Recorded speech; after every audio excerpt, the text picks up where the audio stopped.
Can kitchen scraps really outperform expensive fertilizers? Today, we're putting 3 homemade fertilizers to the ultimate tomato growing test. To keep things fair, each tomato plant starts at exactly the same size and age. Every plant is carefully measured before the experiment begins. Our first fertilizer uses banana peels, famous for their potassium content.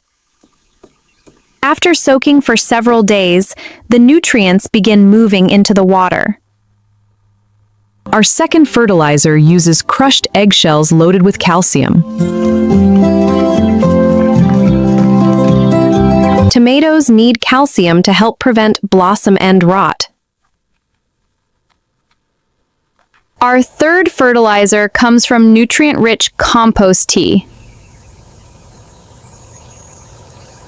Many gardeners consider compost tea the gold standard of homemade fertilizers.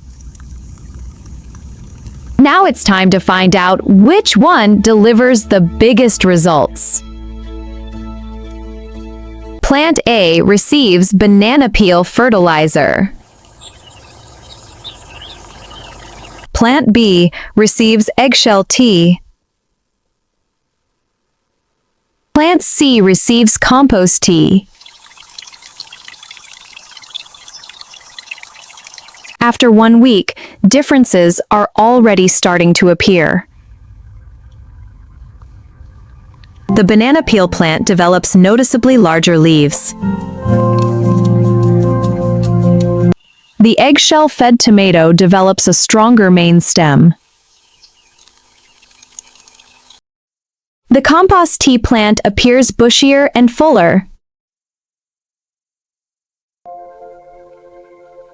At the 30-day mark, all 3 plants have improved significantly. The real test begins as flowers start forming. Healthy flowers are the first step toward a heavy harvest.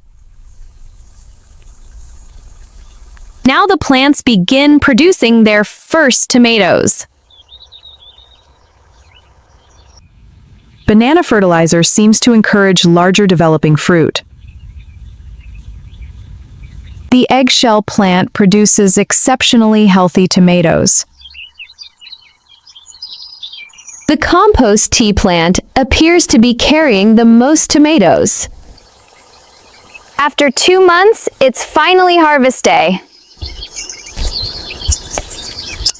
The banana peel plant delivers impressive fruit size. Compost tea produces an incredible number of tomatoes. The winner for total harvest is compost tea. Banana peel fertilizer comes second, while eggshell tea delivers the healthiest fruits. Which homemade fertilizer would you try first? And should we test coffee grounds next? Let us know before the next experiment begins.